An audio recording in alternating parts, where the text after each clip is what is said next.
All right. So thank you all for joining us today. Of course, I'm Sylvan Finger, and today we have with me the Executive Director of the Family Counseling Center, uh, Ariel Yarbrough. Yes, thank you. And so basically, I just described your job title, and so but tell me more about that. Who are you and what do you do? Okay, so thank you for having me. So I took over Family Counseling Center about 2 years ago. We're a nonprofit organization that serves basically families, children, teens, couples, families in Tehama County. We offer a vast number of services, but we do take insurance, which is a huge thing. We take the new partnership that is offered. We take private insurance and we offer a sliding scale fee because a lot of people still can't get insurance. So we are able to do that through our donors. We are mainly supported by, at our Red Bluff office, we have a conjoining building that is the Hope Chest, which is a secondhand store, and they're our main supporters. So all of the profits that they get through their store come directly to us. Right. So we are able to provide low-cost counseling to those who don't have insurance. All right. So we've been in business for 60 years. We have 3 offices. We have 1 in Corning and 2 in Red Bluff. We have a wheelchair accessible office, and we have 7 therapists on staff. We offer group counseling as well. We have a grant that we've had on and off with Dignity Health that's able to offer group counseling to the over 65 plus population because we do, they aren't able to get mental health coverage through Medicare. So we're able to offer that as well. All right. So you mentioned that there's a lot of support and financial support involved in keeping this program going. He said the hope is to get off of somebody's insurance program, which many insurance programs do help provide funds for mental health. Right. But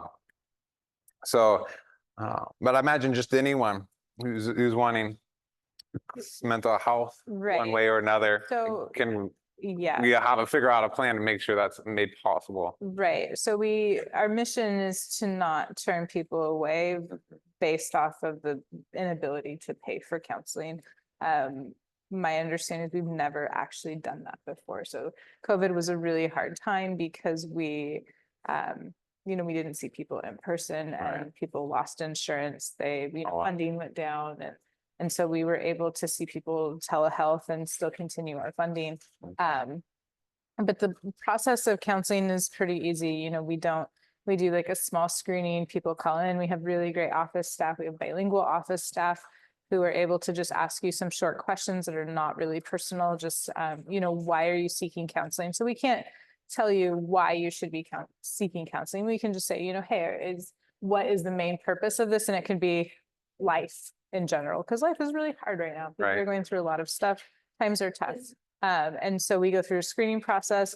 Our staff is able to kind of screen, hey, kids go best with this therapist that has more training. Couples go best with this therapist. Teens go best with this therapist. Couples go best with this therapist. And then we have times, obviously, that go with that. Right. Check insurances, make sure they're valid, and then they get placed with somebody. Obviously, if somebody needs therapy in Corning, they're always going to go to the Corning therapy office. Okay. With those particular ones, but sometimes the wait list is really long and sometimes it's really short. It kind of depends on the season, and it depends on just how things are going. So the process of signing up for counseling is pretty easy. After you get placed with the therapist, we have you fill out paperwork just to kind of go over what are your symptoms, what are you feeling, what are you needing from therapy, because our job is to serve you, you don't serve us. Right. So to help you get the best outcome that you need from therapy and to give the therapist the most information that they can get on you to kind of come up with a plan. And as far as that, the process is pretty painless. Okay, great. So you got all kinds of you handle different kinds of problems, and it might be hard just to pick one or a couple. But can you share some examples of just how counseling has helped people uh, change from where they started to where they got out of? So I mean, there's all the obvious, like, okay, so depression and anxiety are really high right now. There's really great tools that could be used to help with decreasing those symptoms, helping alleviate those symptoms as far as changing, the approach to it. Like, this is really scary. It's like, does it have to be scary? Can we look at it in a different way? My own example of when I went to therapy when I was in my 20s, I was living in Chicago and going to school, and school was really scary. I lived in Red Bluff my whole life, and it was the first snowstorm, and I was super freaked out to go outside and shovel my car. And I saw a therapist, and it was great. You know, to look at the world through different eyes and find that confidence of like, I can do this, I can get through school, I can be in Chicago versus Red Bluff, which Red Bluff is a super small town and Chicago's huge. But to have a change of perspective of, to kind of reframe that mindset and go, okay, I can do this. I can move forward and feel confident about it. So therapy the approach is very different. Every therapist is different in how they approach things, but it's more taking the big hurdle and going, let's not look at it as a big hurdle. Let's take some tiny chunks of this hurdle and figure out how to get through it to best accommodate the client. All right. Now you mentioned you had one benefit of going to a counselor is you have someone with a different perspective. Now, how might that perspective be different than, say, maybe something you just read online, or maybe what your core group of friends might suggest? So I mean, online is going to have, YouTube is such a great example of, it can have really great resources or it can have really bad resources. So I think the most important thing with a therapist is you have somebody sitting in a room bouncing off your feelings and your ideas and what you are going through. And with, like, say, I think YouTube is the biggest resource, especially that we have teens that are using right now. And so it's like you're going off of somebody else's situation. And I think a therapist is so good at going, no, I want to know your situation. I want to know what you're feeling. And with, outside, internet stuff, you're going off of what somebody else is feeling, and they're not going, hey, how are you feeling? So for the therapist, it's not about them. Like, you will probably never hear a therapist say, like, this is how I'm feeling. This is, this is what I want you to do, because it's really about the client and how they are perceiving things, how their feelings are. And that's really important. And sometimes even in our own relationships, it's really hard to put our own feelings aside and go, okay, I just want to focus on you for a minute. And that's hard because we're all human and we all have feelings. Right. And I'd imagine the counseling center probably has more methods. I was trying to see how your website presented evidence-based therapies who learn how to, I guess, take apart an issue and put it back together, or so therapists are really take another angle at it, like you were saying. Yeah, therapists are really good at kind of weighing out, like, what is the best for a client. The really big therapy approach right now is cognitive behavioral therapy. So taking the problem, reframing it, letting the client get to a point where they're going, okay, that hurdle is not so scary. So going, man, I really am, what's a good example? Going into the grocery store is so scary for me. And it's like, okay, going into the grocery store is really scary, but what would be the purpose of going into the grocery store? Why do we need to go into the grocery store? Is it the grocery store that's scary? Is it getting the groceries that are scary? Is it paying for the grocery store? Is it the grocery clerk that's scary? So it's like breaking it down and going, how do we reframe this to go, what's the win at the end? I get groceries, I get to eat. What's the loss? Yeah, I had to spend money. That stinks. But like, what can we do to make it not that bad? It's like, I got to pick out what I wanted to eat, which was great. The other part is like, okay, I could have them delivered, but that might cost me a little bit more. And is it important for me to get out? Is it important for me to walk and get those steps in and walk around and decide, hey, I have a choice in what I eat? That's important.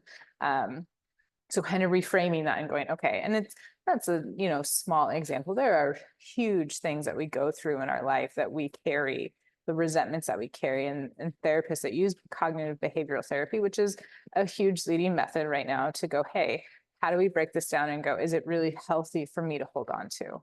Is it really healthy for me to look at it this way? Or can I look at it in a different way? Am I ready to heal from this? Am I ready to let it go? Right. Great. So you spoke a lot about um, you seem to like did great about like taking an issue and looking at different parts of it. Yeah. Obviously having a professional counselor is different than just a person figuring it out on their own. But what are some simple actions families can do to just, I guess you could say, be better at being families? As you said, there was like, for example, you said depression and anxiety are high right now. Have you seen a pattern of where that tends to come from? Or I mean, we can look at where it comes from or why it comes from there, but like I think, you know, as a whole, communication, in our marriages with our kids, everything, communication is really hard. How we communicate with our kids versus how we communicate with our partner versus how we communicate with the mailman versus how we communicate with our next door neighbor. Those all come into play. And when we talk about like what is the best for the family, it doesn't 100% come down to communication, but like, are we truly communicating effectively? Are we really hearing what our partner says? Are we really hearing what our child says? right, And as a parent, I don't think it really hit home for me until I had my own kids, when it's like, okay, everyone in my household communicates differently. And do I really know what their communication needs are? And that takes a lot of time. And it really takes, my communication style is really different than my husband's. It's really different than my kids versus my employees. And so it's like, do I know how to communicate with them effectively in the communication way that they need? And I know, some of the churches have studied the love languages, and like it also comes down to like how do we receive love? How do we feel love?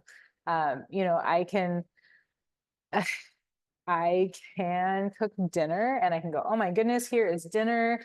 Don't you love it? And it's like, well, I would have loved to just sit on the couch and watch a movie. And it's like, okay, our communication and the way that we receive love is totally different. And that's okay. But then it comes into our kids too.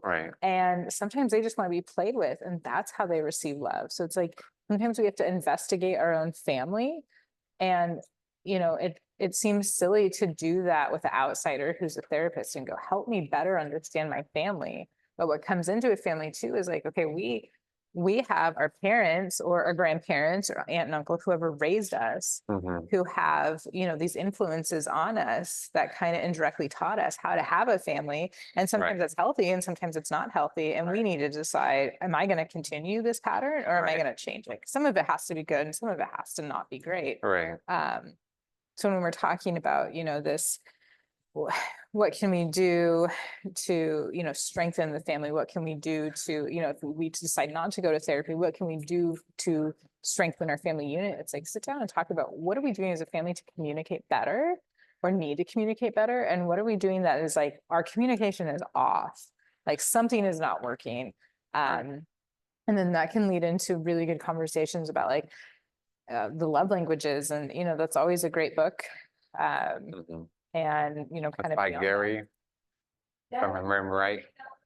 The 5 love languages. It's a little outdated. I think they've done a more recent one, but it kind of just gives you the basics too. It's a really easy read. You can even Google it if you do not want to read the whole book. I know sometimes as parents and with busy lives, we do not want to sit down and read a book, but it can, if you just Google it, it gives you, hey, here are the 5 love languages. There's a free test online when you Google it too. And it's pretty, straightforward. Some of it is not 100% and some of it is, but it's really interesting once you figure out, okay, this is, if I'm really honest with myself, this is how I actually receive love. And do it for your kids too. Do it for your sit down with your spouse, sit down with whoever's living with you in the home. Like it's important to get to know your household and how they communicate and love, and that's all really important. Right. All right. Now, uh, there was one rumor I heard, younger people tend to think unless you can solve things really quickly, it can't be solved at all. But maybe such as short as 15 minutes, whether they're, cognitively or, intentionally thinking that or not thinking that, or just emotionally thinking that. How long, what range, I guess I should say, does a process for counseling tend to take? I'm assuming not one session's gonna you're gonna have everything figured out and you'll live happily ever after. I'm assuming there's multiple sessions. Yeah. So that's a good question because, we have this instant gratification Right. that we love. I see it, I want to feel it, and I want it right now. And I can't really answer that question because for every, when we're talking about major trauma, I've had clients that I've worked on really similar issues surrounding the same issue for 2 years. Wow. And I've had clients who after 3 or 4 sessions, like they're good. It's Okay. kind of like, you could call it like the onion layer effect, where it's like, okay, we've hit something on the surface, but that really leads into these things about childhood, or this really leads into like, whoa, I may need couples counseling after this, or it really depends on what the client is able to receive and how, the dynamic between them and the therapist. Like that first session is really about the goodness of it. Do you connect with your therapist? Do you trust them? Because it's really hard to trust a stranger in a room and go, here's all the confidentiality. How are you going to help me when I'm kind of just word vomiting on the floor? Can you help me pick it up? Right.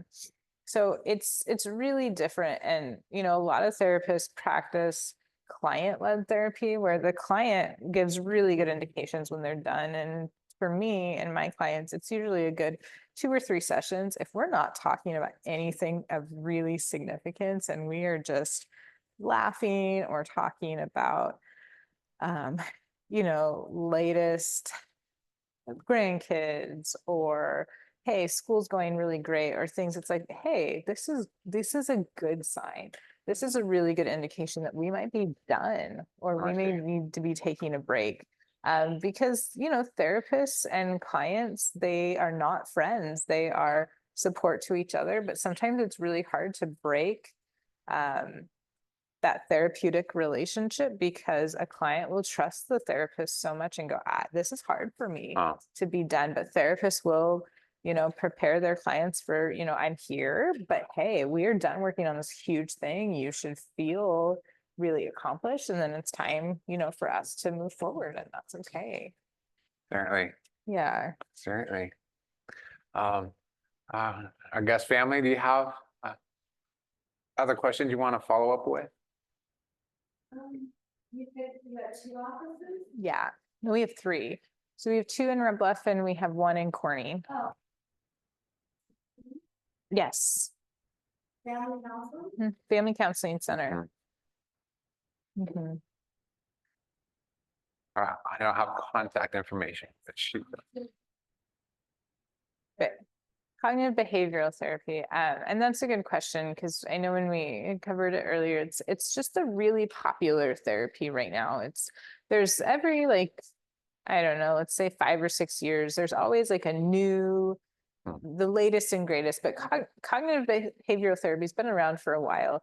It's that really reframing that really scary big thing and going, okay, let's break it down. Let's look at the big, huge, scary thing. If you had a humongous, juicy hamburger in front of you with French fries, would you try to eat it all at once? No, because you would get sick and you would choke, and that would be horrible. You would take it a tiny bite at a time. And so if you want to look at cognitive behavioral therapy like that, it's more like, let's do. So it's your cognition, your big thought process going, okay, my behavior to this really big thing has to change. So kind of like the grocery store thing we were talking about. It's like, I'm so afraid to go to the grocery store. So yes, how we are perceiving it, why are we afraid of it, that big behavioral change, can we choose a different behavior? So it's like the ability to go, I'm actually more in control of this. I'm in control of how I eat this hamburger. I don't have to look at it and go, whoa, I have to eat this all right now. I can go, no, let's enjoy it. Let's not be afraid of it. Let's go, hey, I have time to sit and eat this. I can have a crisp Coke with it, enjoy some French fries with some ketchup or whatever you choose, and go slow. And it makes it to where the brain is not doing that fight or flight mode where it's going, I am so freaked out by this. It's okay. We can change this. We have more control over it.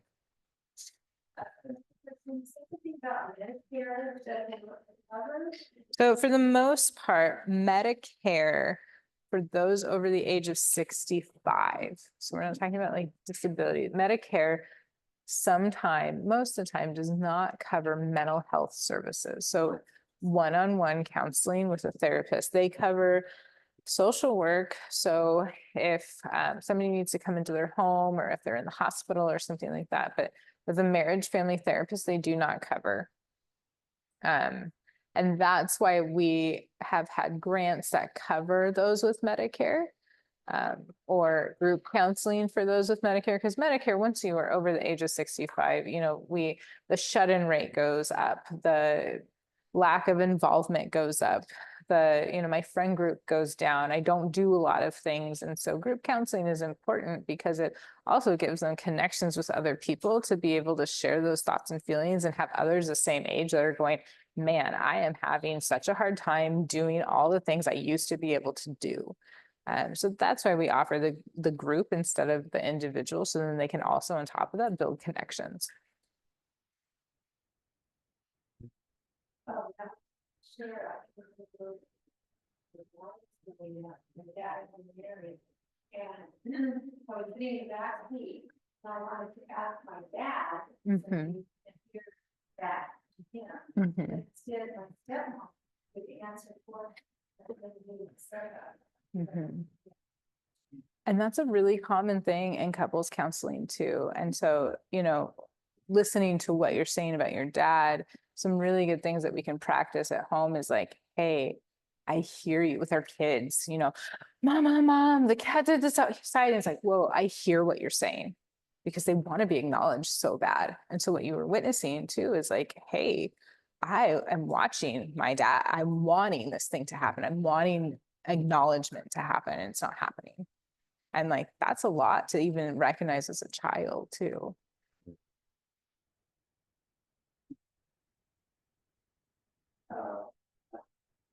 I have another question about confidentiality. How does it basically, how does it work when it's kept confidential? Yeah, that's a really good question. So confidentiality, when you are in the room with a therapist, everything is confidential unless there is child abuse reported. So it's child abuse. We have the ability to break confidentiality. If you were saying you were going to harm yourself or other people, therapists can make that choice to keep you safe.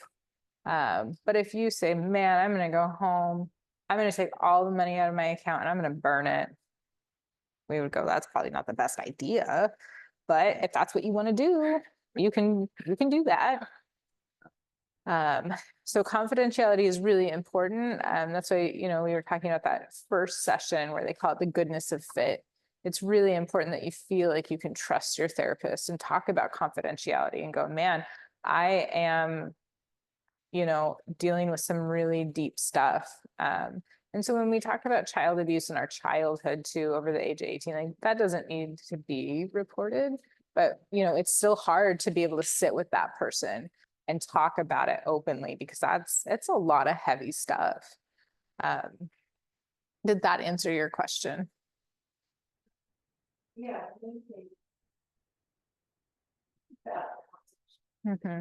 Sure. I think we'll always talk more afterwards. Yeah, no, these are really good questions. Yeah, so they are.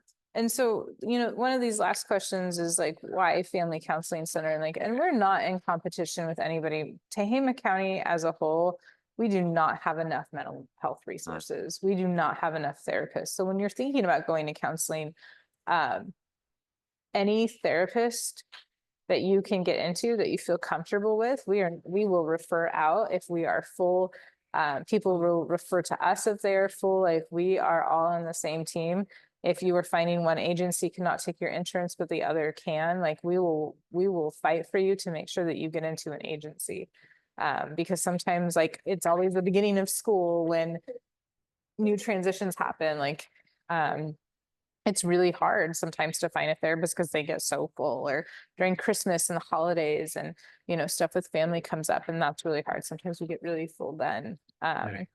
So yes, if you are needing more resources, or if you're needing help finding a therapist that best fits you, you can always call our office. They have more resources. They have more people to refer out to as well.